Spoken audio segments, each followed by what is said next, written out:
Hey everybody, just wanted to put out a quick video on a topic that I think that anybody should know about, and it is called trans broken arm syndrome. Now, I do apologize if you see that circle light in my glasses. I just recently got one of those little YouTube circle light things so that hopefully my videos would be a little bit more even with the lighting, because I noticed they get dark and light and whatever.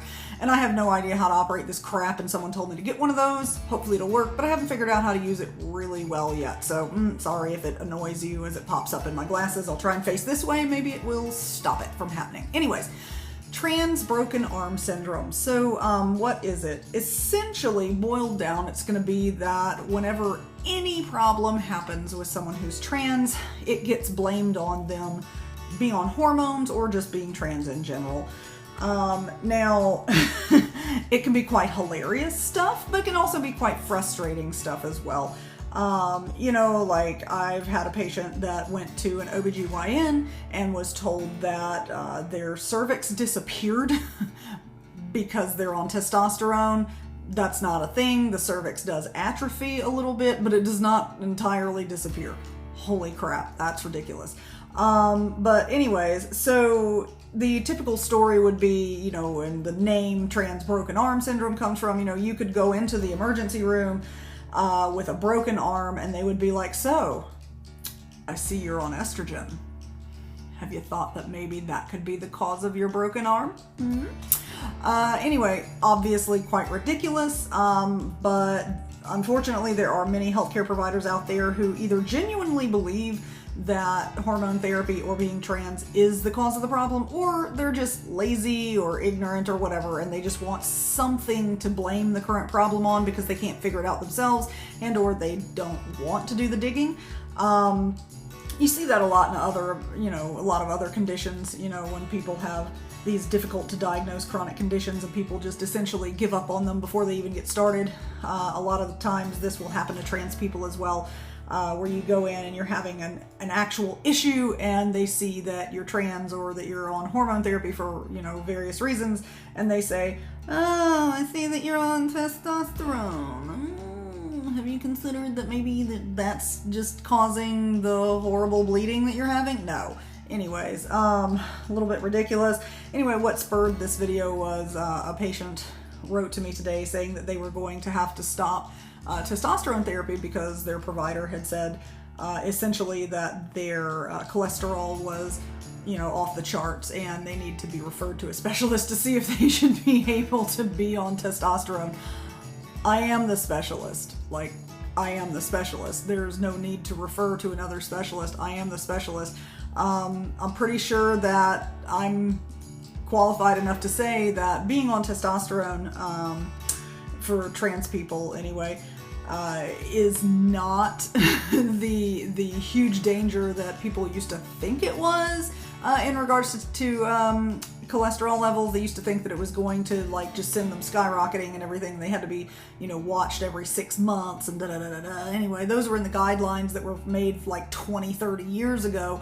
And let me just tell you, I've done a lot of continuing education these past 2 years involving trans medicine, and every single respected organization that deals with transgender medicine pretty much says that, oh yeah, well, that's not really a thing anymore. We don't really need to watch the lipid levels in transgender men like we thought we used to. And so now, it's more like go with age appropriate things and risk appropriate things. So, if you're over 40, then yeah, you would start getting lipid screenings and stuff like that, looking at your cholesterol.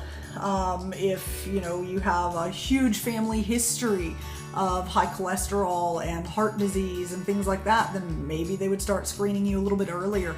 But overall now, there's no reason really to have someone who's healthy in their 20s, 30s or whatever that's on testosterone and has within reasonable physiologic levels of testosterone.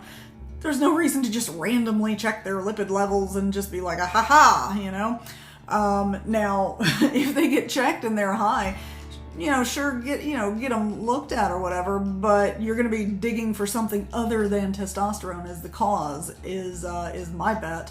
And what I would put my money on, it's either going to end up being, genetic or perhaps related to lifestyle habits or a mixture of the two or all kinds of things, just multifactorial.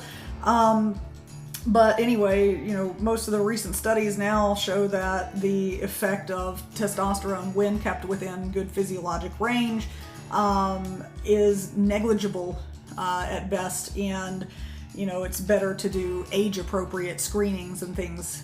So like I said, the over 40 and taking your risk factors into consideration.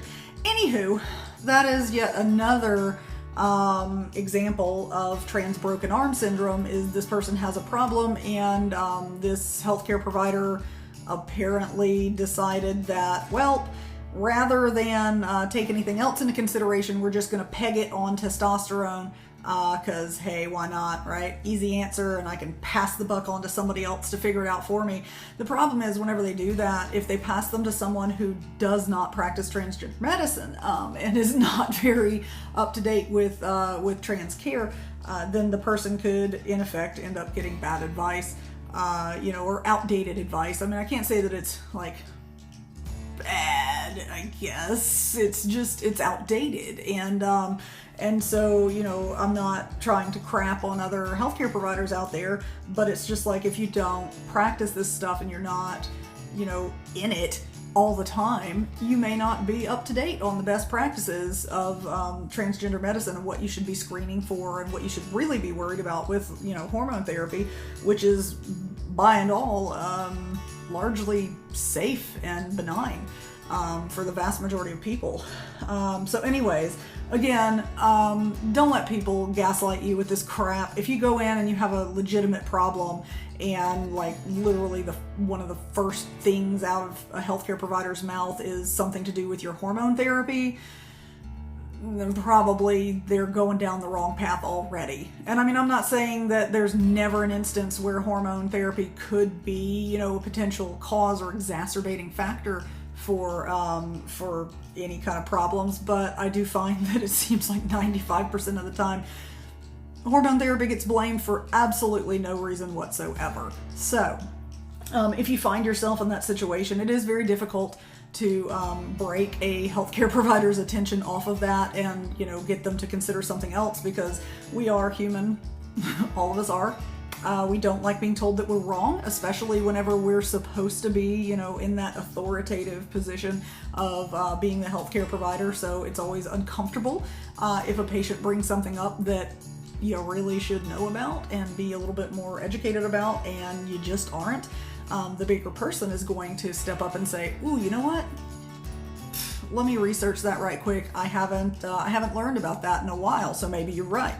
But the vast majority of people are going to huff and puff and, you know, get defensive and say, "Well, I know better," for whatever reason, and that can be very frustrating. And I hate that for you. And you know, you can try going on like PubMed and researching and getting, you know, data and stuff to present to them, but more often than not, this just like pokes the bear and makes them bear down even more and say, "You don't know how to interpret and read research, and I do," you know. And I mean, there are some research articles and stuff that are very difficult to get through, even for myself, whenever you're looking at them. It's just the data is not presented in a very clear or concise manner, and you gotta really like wrap your mind around what on earth they were trying to say and how they were ending up saying it.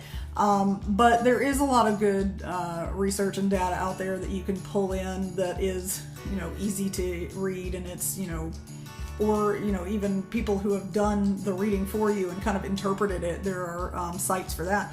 But even so, like I said, you can present that, and you may still get rebuffed just because, like I said, they just want to put their foot down. It's like whenever you're coming and telling your parent that they're wrong, well, now they're really going to be right, aren't they? Anyways, so not much advice there other than just try to stay calm and level-headed whenever you do that, and just say, well, you know, okay, so maybe I am on testosterone, but this broken arm that I've got right here, I'm pretty sure was from the fall that I had off the ladder about an hour before I came in here. I mean, I saw it happen. I was there. So I'm really thinking it was that. You know, maybe you're right and that testosterone had some kind of contributing factor because I was feeling particularly masculine today and wanted to get up on that roof and do some roofing. But I'm pretty sure the fall did it, so could we focus on fixing it, please? Anyways, so good luck with that, and I'm so sorry that people do that. But I did feel like I needed to put out this video about it because there are so many instances that I hear about, see, you know, patients tell me about. It is just, God, it is overwhelming, the amount of, you know, either ignorance, laziness, or whatever that people can throw out there whenever they just don't want to dig any deeper to fix someone's problem or to help them. But anyways, keep up hope. You know, the world slowly getting better. There are people out there like me that are trying to help. But anyways, y'all stay strong, and hope everybody's doing good out there. Thanks again for listening.